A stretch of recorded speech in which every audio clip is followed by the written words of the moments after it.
Assalamualaikum warahmatullahi wabarakatuh.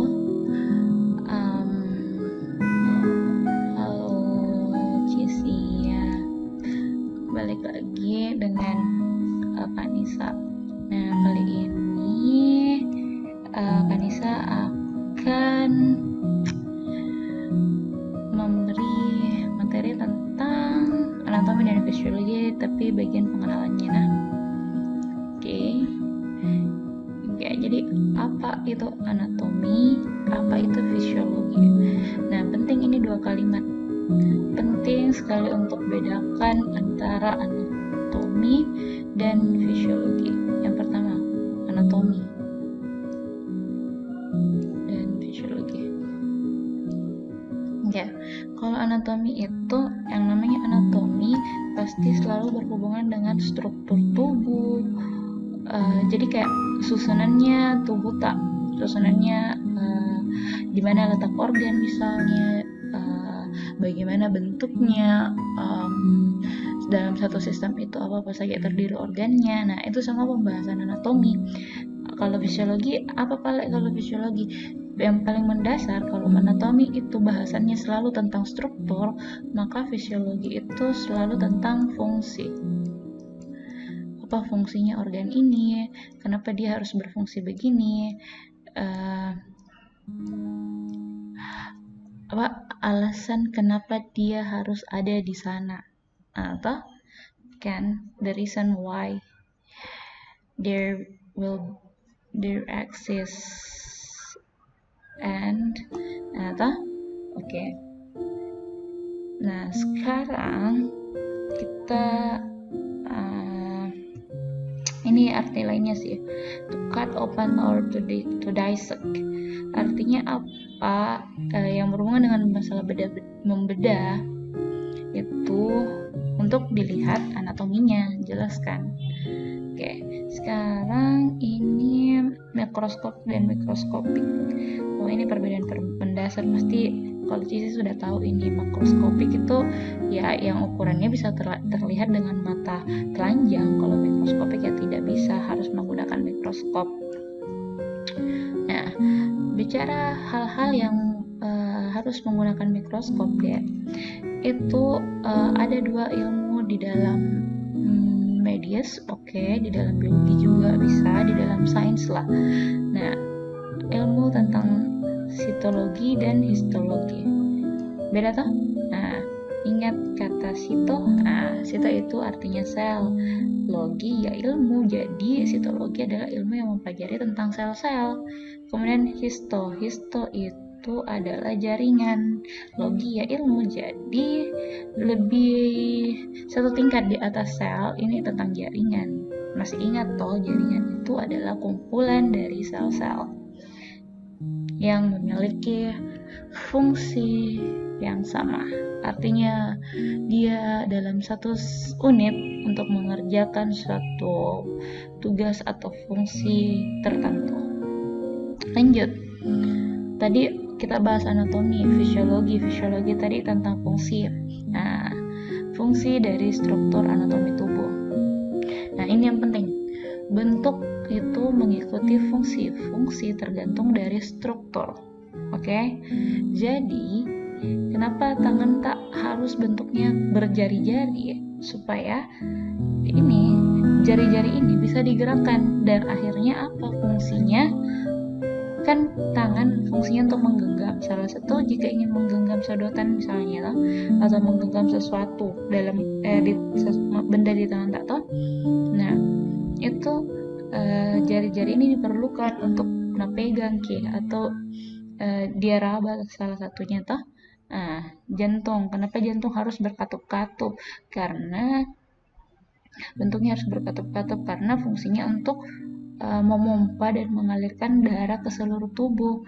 Nah, kenapa harus berkatup-katup? Karena harus dipisah antara darah yang mengikat oksigen dan darah yang mengikat karbon dioksida. Otomatis kalau tercampur bagaimana kira-kira? Tidak bisa toh? Nah, lanjut. Mulut. Kenapa bentuknya mulutnya manusia harus pipi begini?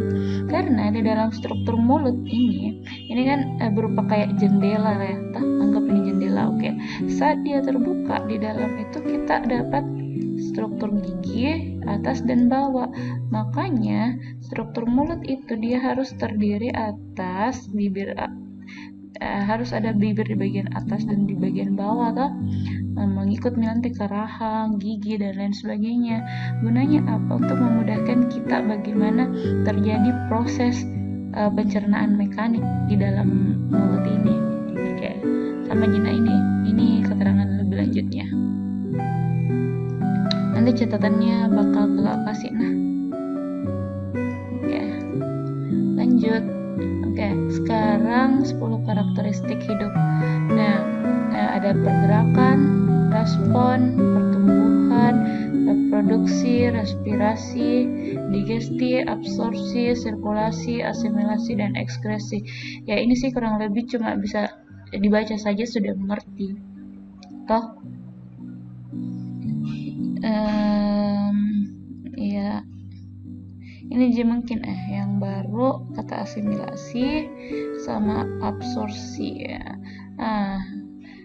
Jadi kalau asimilasi itu dia lebih ke bagaimana makanan itu masuk ke tubuh artinya di sini kan proses perubahan zat penyerapan menjadi bentuk kimia yang lain.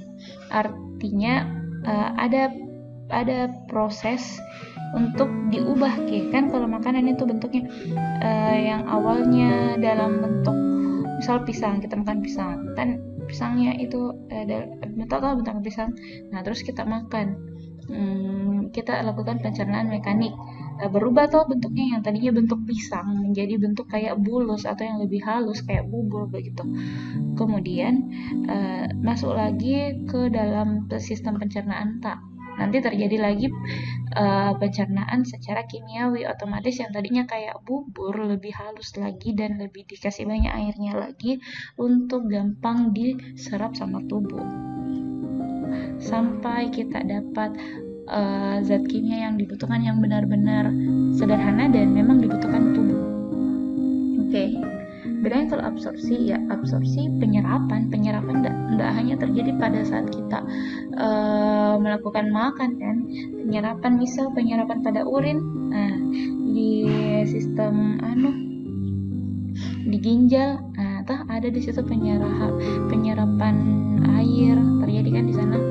Oke, lanjut. 5 hal yang dibutuhkan organisme. Jelas sekali air, makanan, oksigen, jantung, tekanan atau pressure.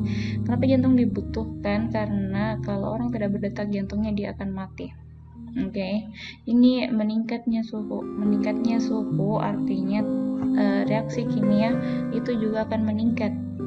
Masih ingat kata homeostasis?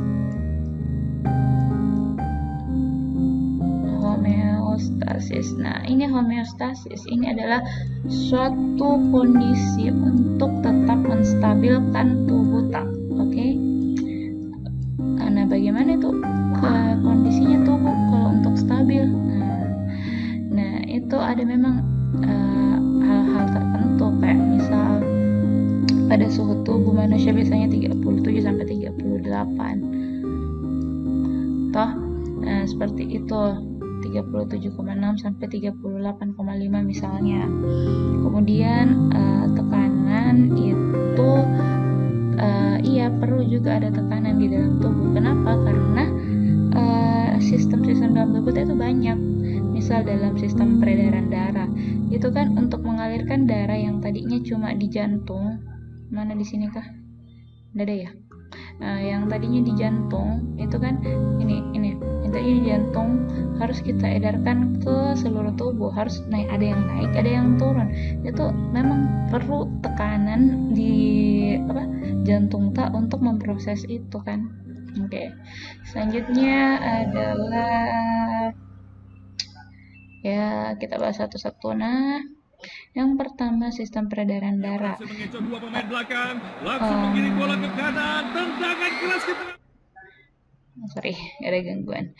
Oke, yang pertama sistem peredaran. Sebenarnya lebih tepat dibilang sirkulasi sih daripada peredaran darah, karena sebenarnya di sistem peredaran itu kita bicara memang tentang peredaran darah. Darah kita bicara tentang pembuluh darah, kita bicara tentang jantung. Jadi ada 3 organ utamanya di sistem ini yang paling berperan penting. Oke. Paham sih ini sih. Tapi tidak apa-apa ya, kita bahas ulang saja. Sekarang sistem digesti atau sistem pencernaan. Oke. Aduh, banyak iklannya ternyata. Nah, kalau di sistem pencernaan mungkin sudah makin pelajari entah di BTA atau kakak yang sudah kasih materinya atau dari pengalaman tak sebelumnya ya, namanya juga mencerna. Apa yang dicerna ya nutrisi kan. Nah, organ-organ yang penting seperti mulut, faring, esofagus, lambung, usus besar, usus kecil, kelenjar. Nah, kelenjar itu paling penting, pankreas, hati, dan lain sebagainya. Toh, oke, lanjut sistem pernafasan. Ya, esensinya pernafasan ya untuk respirasi sih istilahnya. Oke. Sekarang yang mau kutanyakan ke kita, apa bedanya dengan respirasi sama pernafasan? Ayo, nanti kalau sudah jawabannya bisa di WhatsApp kakak. Nah, nanti kita lihat apakah jawabannya. Lanjut sistem urinari. Sistem urinari ya terdiri dari ginjal dong sama kandung kemih. Sebenarnya apa nih kalau ini jarang dimasukkan tuh sistem urinari, mungkin kata baru terdengar. Oke, tapi sebenarnya memang dia bisa dibedakan menjadi satu sistem. Walaupun cuma ada organ sederhana, cuma ada ginjal, cuma ada uretra, dan ada kandung kemih. Oke, ureter juga ada, sorry. Kemudian masuk di skeletal. Kalau fungsi-fungsi dasarnya pasti sudah tahu toh. Bisa review kembali materi tak atau apa atau di binder tak, siapa tahu pernah dapat materi ini. Atau yang paling penting di skeletal itu adalah untuk perlindungan dan untuk sebagai alat gerak, aktif atau pasif. Iya, pasif. Oke, yang aktif yang otot. Oke. Ya, yang paling penting kan ini kalau di sistem skeletal itu atau di rangka tubuh osteon sama kartilago. Ingat nah, osteon, kartilago. Nah, ini juga paling penting. Persendian. Di sini. Masih ingat apa itu persendian? Hubungan antar tulang dan tulang. Jadi antara tulang yang satu dengan tulang yang lain. Toh?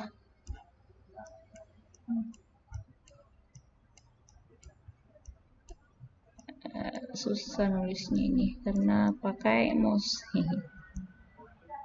Oke, sorry ya jelek. Lanjut sistem otot. Iya jelas fungsinya sebagai alat gerak aktif, betul. Sebenarnya otot itu termasuk bukan pelindung, penutup tubuh, tapi yang dalam. Nah, karena yang di luar adalah ini integumen. Nah, biasa dibilang jaket tubuh. Jangan nih kakak tulis karena lama ya. Intinya biasa dibilang jaket tubuh, biasa juga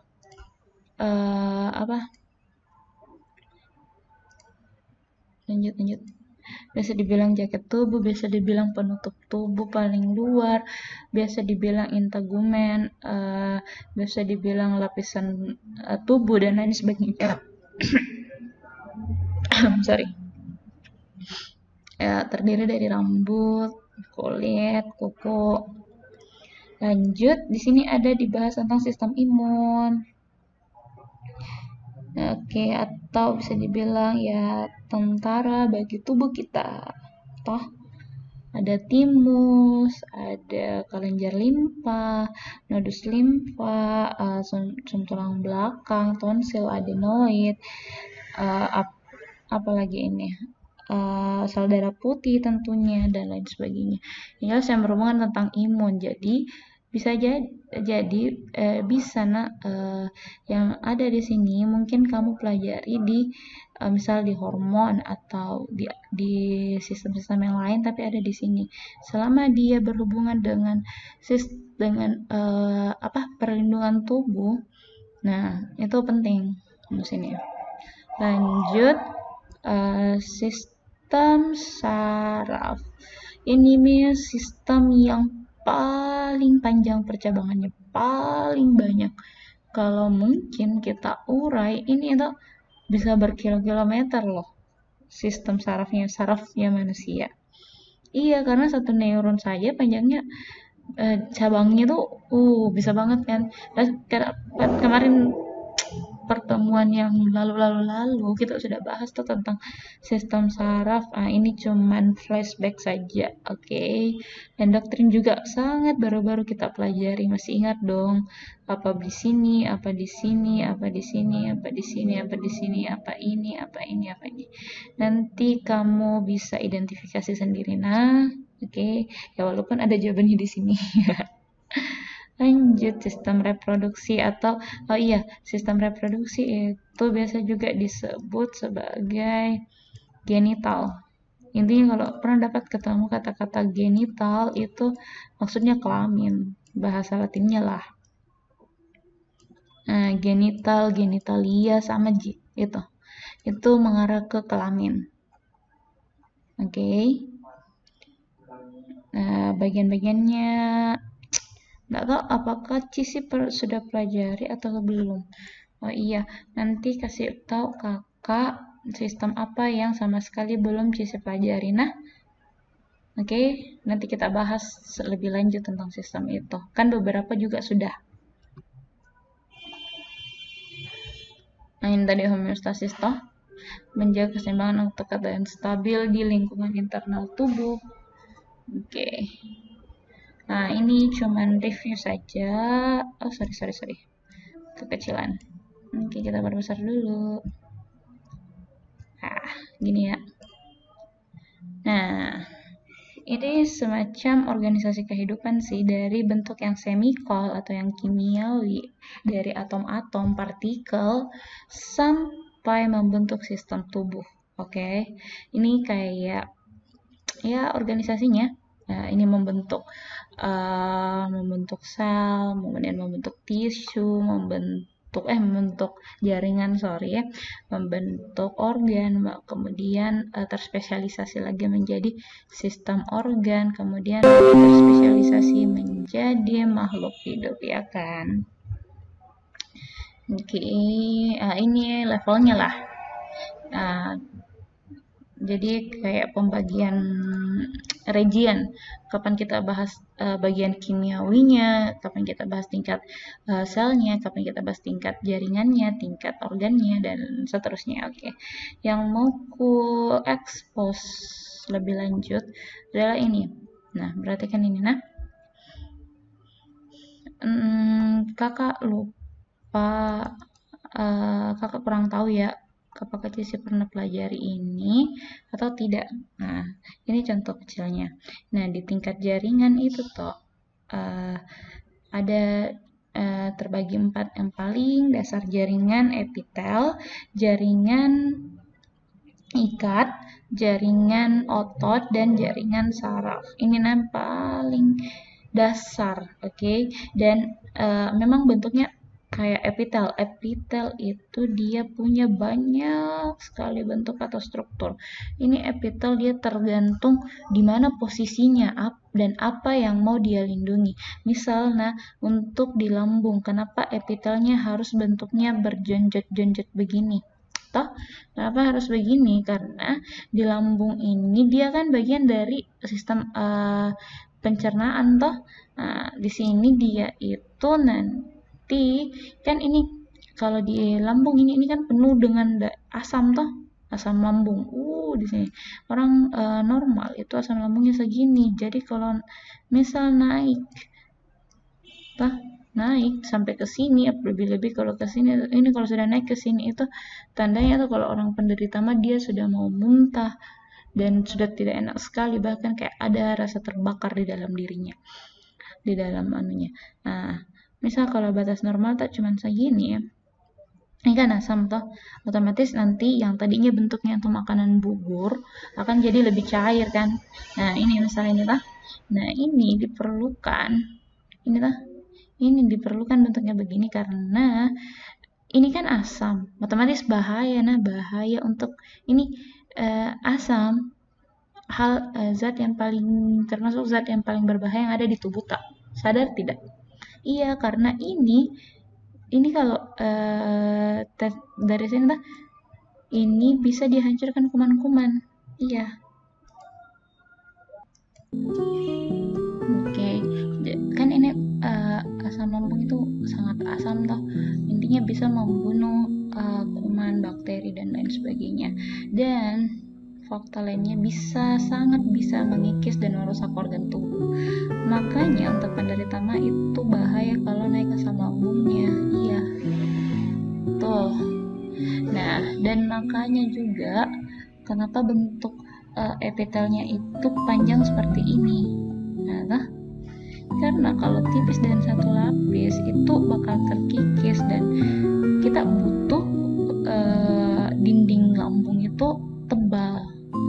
Iya, kita butuh dinding lambung itu tebal supaya asam lambung nggak keluar atau tidak, dan sewaktu-waktu memang tidak bocor toh. Makanya strukturnya tebal dan epitelnya pipih dan begini berlapis-lapis, pipi berlapis. Oke, lanjut. Jaringan ikat, apa contohnya bang jaringan ikat? Ya, kamu jawab sendiri ya. Selanjutnya jaringan otot. Ya, jaringan otot, kan ada sel otot, jaringan otot sama jika kasusnya ini sama. Oke, itu dulu. Kemudian kita masuk ke sini. Kalau mau bahas dulu sedikit ini. Ini adalah gland kelenjar. Tahu tidak? Itu tuh kulit tak, epitel tak, lebih di bawah epitel ini biasanya itu banyak kelenjar. Nih, oke. Misal ini adalah kelenjar. Ini contohnya untuk endokrin.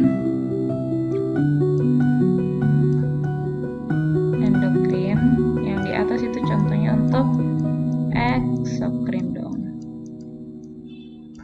Oke, ini untuk eksokrin. Masih ingat bedanya endokrin sama eksokrin? Apa bang? Nah, kalau endokrin, bang, ya silakan dijawab. Nah, sudah baru-baru tuh belajar tentang endokrin, sistem endokrin. Nah, yang aku bahas adalah contoh invaginasinya. Apa itu invaginasi? Yang dimaksud itu invaginasi yang begini. Bukan pembelahan sih, kayak yang tadinya lurus begini toh permukaannya, kemudian mulai mencekung begini, lama-lama jadi begini. Nah, ini yang dimaksud invaginasi. Kejadian ini yang disebut invaginasi.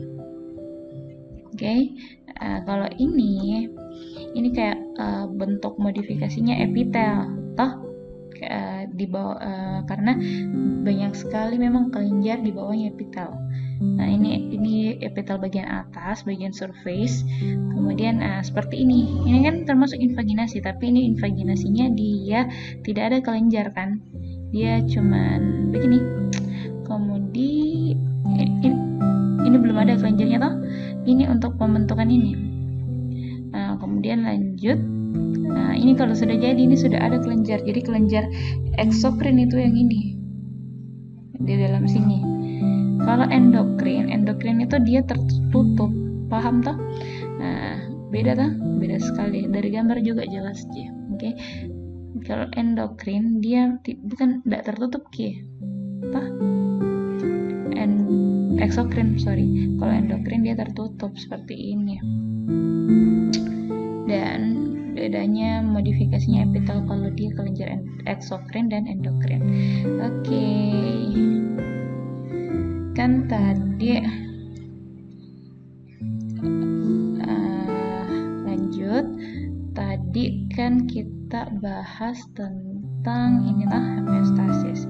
Nah, sekarang kita mau lebih mendalam apa itu homeostasis dan bagaimana sih? Oke, lanjut. Oke, homeostasis. Yang pertama,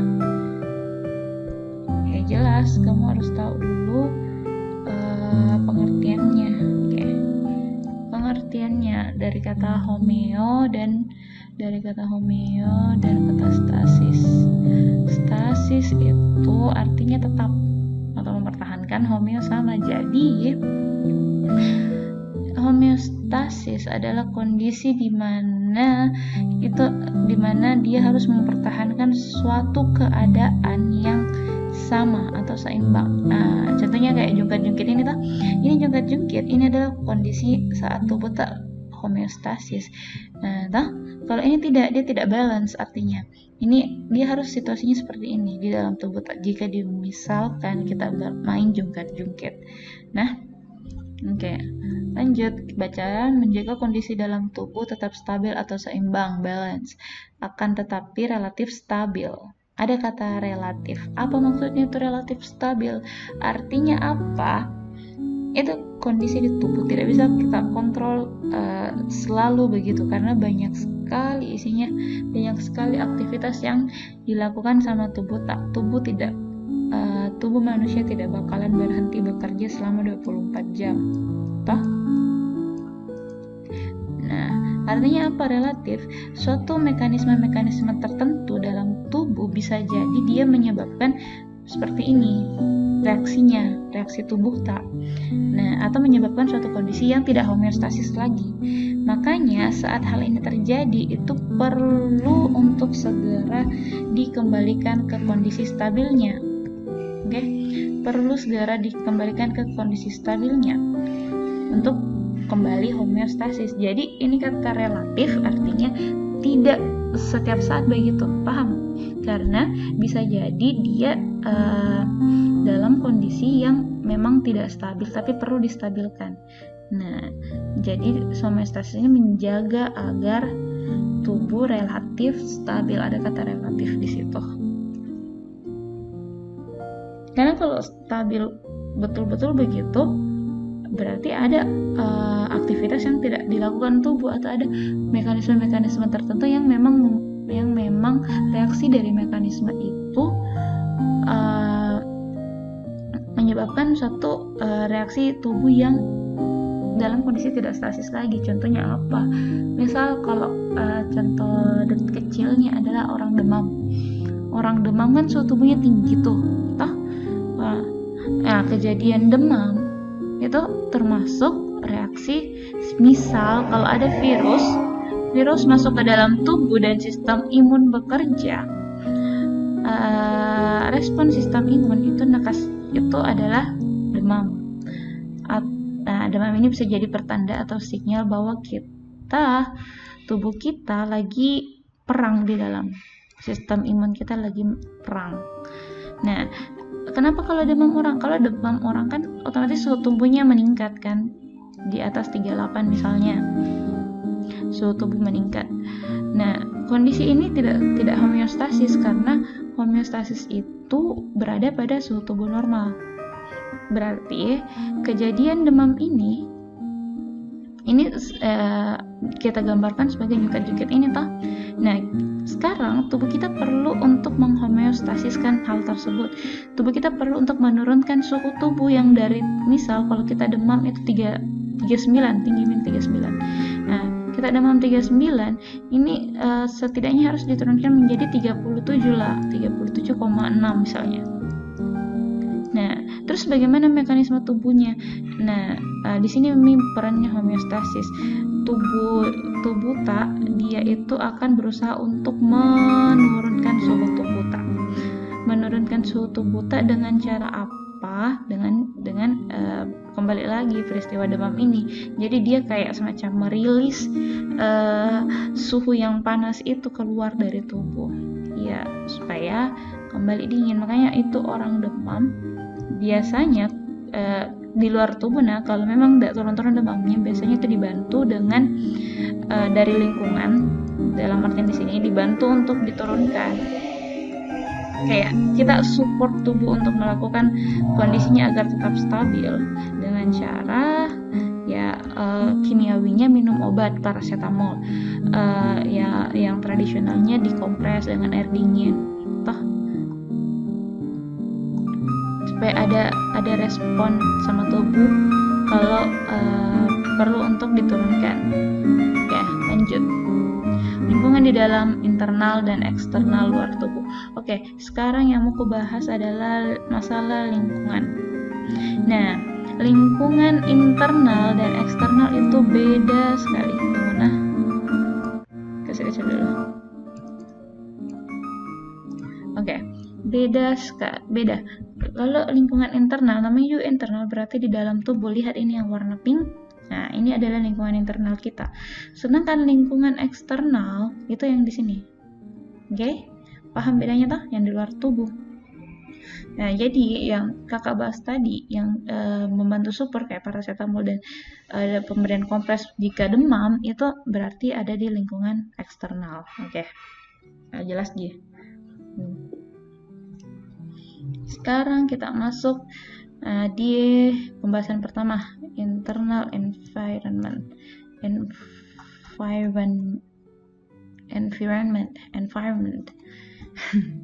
Belepotan, sorry. Lingkungan internal. Nah, oke, lingkungan internal itu berarti kita bahas yang ada di dalam tubuh. Nah, lingkungan yang ada di dalam tubuh ini itu terbagi atas dua. Ada yang disebut sebagai intracellular fluid, ada yang disebut sebagai extracellular fluid. Perhatikan kayak gambar yang ini. Oke. Perhatikan yang ini. Nah, yang dimaksud intracellular, intracellular. Intra itu di dalam, cellular itu sel, artinya lingkungan yang ada di dalam sel ini. Nah, yang dimaksud intracellular yang di sini. Oke, sorry, dia keluar. Sorry. Iya, yang dimaksud itu yang ini, yang di dalam.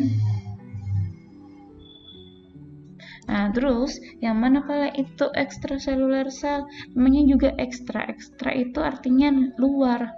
Extracellular cell berarti yang ini, yang warna biru ini kalau kamu lihat, yang kayak air.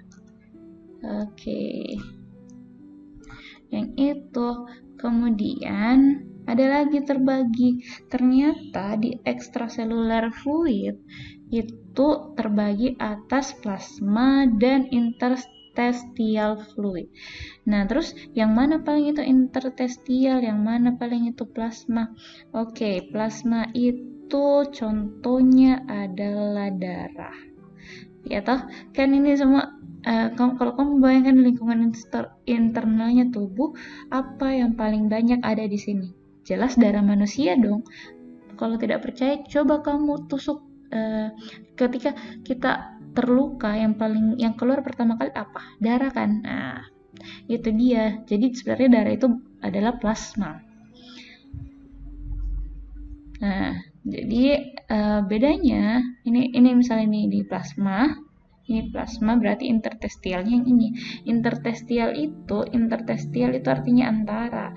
Jadi yang mana yang dimaksud antara lingkungan yang berada antara plasma dengan intraseluler itu disebut interstitial. Paham? Oke. Sekarang ini pengertiannya. Homeostasis adalah kondisi dasar untuk sel agar mampu survive, bertahan hidup, dan setiap sel melalui aktivitas spesifik dalam kinerja sistem tubuh akan bekerja sama dengan sel lainnya untuk menjaga dan mempertahankan kondisi ini di dalam tubuh. Jadi, tubuh itu selalu mempertahankan kondisinya agar tetap dalam keadaan homeostasis. Kenapa homeostasis itu penting? Nah, akan dibahas di bawah. Kenapa homeostasis itu penting? Karena homeostasis itu dia mengontrol aktivitas-aktivitas ini.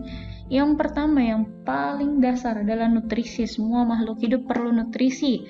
Ya, makanya semua makhluk hidup butuh makan. Kapanpun itu, mereka walau butuh makan, butuh minum. Ya, walaupun pada situasi tertentu makhluk hidup bisa bertahan tidak makan, tapi tidak bisa bertahan tidak minum. Karena minum atau asupan air itu berhubungan dengan hidrasi. Nah, tubuh di lingkungan internal itu selain darah, dia butuh fluid atau dia butuh air. Oke, kenapa orang kalau tidak bisa untuk dehidrasi? Karena air kan setiap sel itu butuh air. Nah, apa sih itu air? Air kan itu H2O toh. Nah, ini dibutuhkan setiap sel loh ini. Sel itu penyusun terkecil dari tubuh. Nah, dan dia butuh H2O ini. Ya, otomatis kita butuh suplai itu. Makanya kalau orang dehidrasi bisa meninggal, tapi kalau orang tidak makan tidak apa-apa, bukan tidak mengancam nyawa, karena kita punya yang namanya lipid atau lemak sebagai cadangan makanan. Jadi masih ingat peristiwa gluconeogenesis? Semoga masih ingat. Nah, yang terjadi itu adalah peristiwa itu, gluconeogenesis, untuk mengembalikan asupan gula, asupan energi yang dibutuhkan sama tubuh saat kita tidak makan.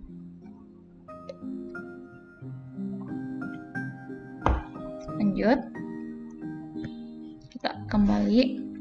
Pertama, nutrisi toh. Ini sebenarnya alasan kenapa homeostasis itu perlu ada sih di sini. Nah, di sini nutrisi sel perlu menjaga suplai nutrisi untuk menghasilkan energi. Energi ini akan digunakan untuk bahan bakar aktivitas sel dan tubuh. Iya kan, masih ingat energi yang kita bicarakan ini dalam bentuk ATP. Oke, ATP. Lanjut, yang kedua, oksigen dan karbon dioksida. Untuk menjaga, ini typo, ini konsentrasi guys, kurang T. Ini konsentrasi.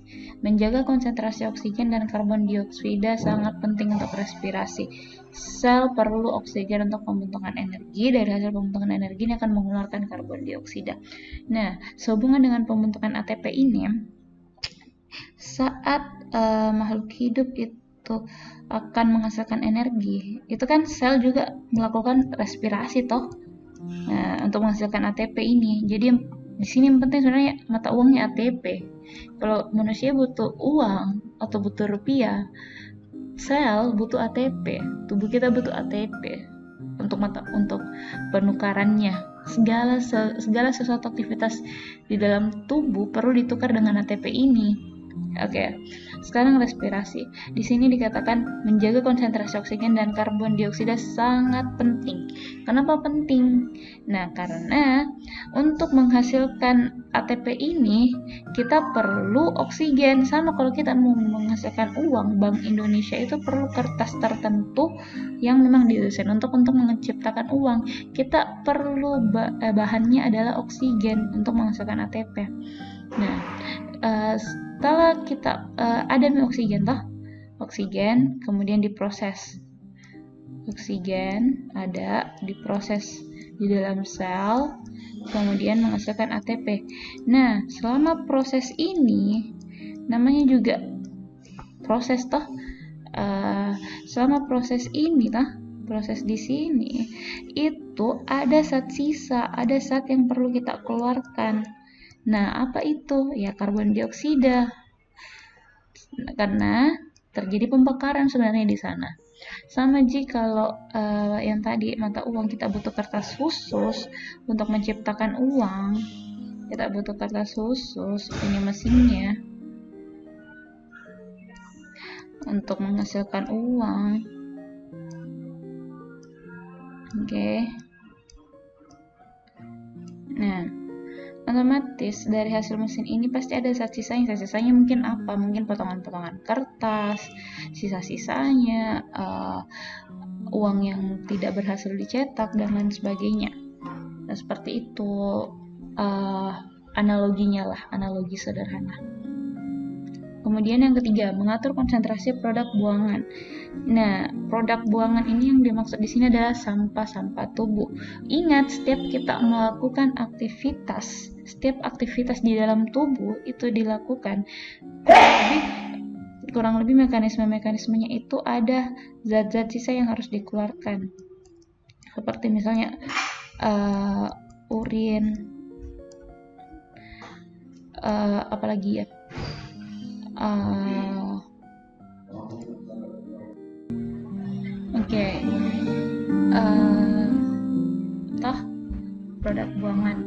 Produk buangan di sini contohnya urin, sampah-sampah yang lain lah yang bisa menjadi toksik, amonia.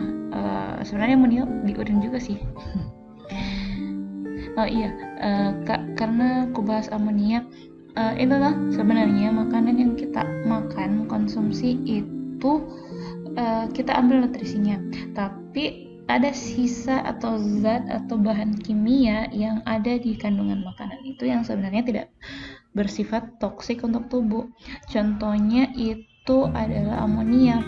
Nah, amonia ini makanya itu makanan proses detoksifikasinya dilakukan sama hati, karena hati nanti mengganggu momen damai kamu. Dengan Spotify Premium, mengubah kamu bisa amonia dengerin musik itu, secara offline tanpa koneksi itu internet supaya hati lepas dia dari akan suara bising mengurai hiruk pikuk amonia kota itu, kemudian selama yang amonia kamu itu mau. Nikmatin dioper paket ke harian ginjal, hanya nanti dengan ginjal yang akan Rp4.990. mengubahnya Klik jadi gambar bentuk untuk urin. mengetahui caranya. Seperti itu. Mengatur konsentrasi produk Roti dan buangan, selai, karena sampah ini bunga bisa dan jadi kumbang, toksik tubuh Romeo jika dan tetap Juliet. terakumulasi Beberapa di hal dalam dalam tubuh, hidup memang sehingga mekanisme ditakdirkan selalu pengeluaran bersama. Sama halnya dengan diperlukan. dengerin Oke. lagu secara offline, Sederhananya tanpa begini. iklan dan Kalau tanpa kita batas punya tempat di Spotify sampah, Premium. Hanya kita punya satu tempat, terus isinya Rp54.900 per adalah bulan. sampah. Sangat hemat dan Sampah praktis. itu Tak perlu jika seribu kita pulsa. isi Ketuk gambar untuk akan info full. selengkapnya. Nah, ini semakin lama semakin tidak baik kalau disimpan terus, karena ini adalah sampah otomatis semakin lama semakin busuk, intinya menghasilkan hal-hal yang tidak baik lah. Itu akan tetap terakumulasi, jadi perlu untuk dibuang atau proses pengeluaran. Nah, homeostasis itu yang mengatur ini juga. Oke. Kemudian yang keempat, perubahan pH. Nah, pH di dalam tubuh tidak selamanya tetap, makanya karena dia berubah-berubah, dia harus dikembalikan dikembalikan agar kondisinya tetap relatif stabil. Kemudian konsentrasi air, garam, dan zat elektrolit lainnya. Nah, selain pengisi tubuh itu yang paling banyak adalah air, banyak juga zat-zat elektrolit. Pernah ku bahas yang tentang minuman berenergi kayak Pocari dan lain sebagainya. Nah, itu sebenarnya waktu itu berhubungan dengan mekanisme homeostasis. Iya, karena kondisi homeostasis itu dia perlu ini NaCl. Makanya kalau kita mendissect atau kita membedah suatu misal hewan lab atau apa sebagainya, itu kalau kita angkut organnya, dan ini organnya kan baru dikasih keluar dari tubuhnya, terus kita itu perlu satu wadah yang isinya NaCl untuk menjaga keseimbangan dari organ itu. Jadi organ itu tidak busuk. Artinya kalau kita mau awetkan sebelum kita awetkan kita mau awetkan misal organ hatinya, kelinci. Nah, kita angkut. Nah, untuk sebelum diawetkan ke formalin, kita butuh cairan yang wadah yang isinya cairan NaCl. Baru nanti kita awetkan pakai formalin, seperti itu. Contohnya, homeostasis mempertahankan sel dalam kondisi normal. Artinya, misal masih ingat toh, normal ini sel, dia bukan dalam kondisi yang mau pecah atau yang mengkerut juga bukan. Ini susah karena nggak pakai mouse gambarnya, susah. Oke, gitu intinya ya. Kemudian zat lain seperti mengatur konsentrasi kalium sangat penting karena berfungsi pada denyut jantung. Ini masih ingat pompa kalium, pompa natrium? Berhubungan di sini. Salah satu penerapannya ini toh, pompa kalium sama natrium itu salah satu fungsinya untuk membantu adakan ini, membantu denyut jantung. Jadi denyut jantung bisa terjadi karena ada pompa ini, pompa kalium, natrium juga. Sudah kita bahas tentang mekanismenya toh. Lanjut, volume dan tekanan harus dalam kondisi stabil atau normal. Nah, ini tadi kenapa di sini bukan, yang di sebelumnya itu ada pressure atau tekanan. Nah, karakteristik makhluk hidup. Iya, karena itu sangat penting. Setiap bagian di dalam tubuh kita itu melaksanakan suatu mekanisme atau aktivitas tertentu. Nah, di setiap bagian itu mereka punya tekanan dan volume masing-masing. Paham? Kayak ya beda-beda. Dan itu memang homeostasis itu relatif mempertahankan agar kondisinya itu normal. Kemudian yang terakhir, temperatur. Temperatur itu tubuh menjaga suhu tubuh normal, yaitu sekitar 36,5 sampai 37,2 Celcius. Ya seperti penjelasan di awal tadi tentang mekanisme demam. Homeostasis juga berperan di sini. Iya, itu tadi tentang homeostasis. Oke, nah sekarang untuk mekanisme dari homeostasis itu terbagi dua. Ya, ada yang disebut dengan positive feedback dan ada yang disebut dengan negative feedback. Nah, untuk penjelasannya ini kakak kasih sebentar link YouTube-nya dari Amobasistar. Penjelasannya lebih sederhana dan lengkap di sana. Nanti kalau ada hal yang perlu diskusikan, nanti setelah nonton videonya, setelah nonton pembelajarannya, kita lanjut di WhatsApp untuk diskusi jika ada hal yang ingin ditanyakan. Baru setelah itu kita masuk ke kerja soal. Oke.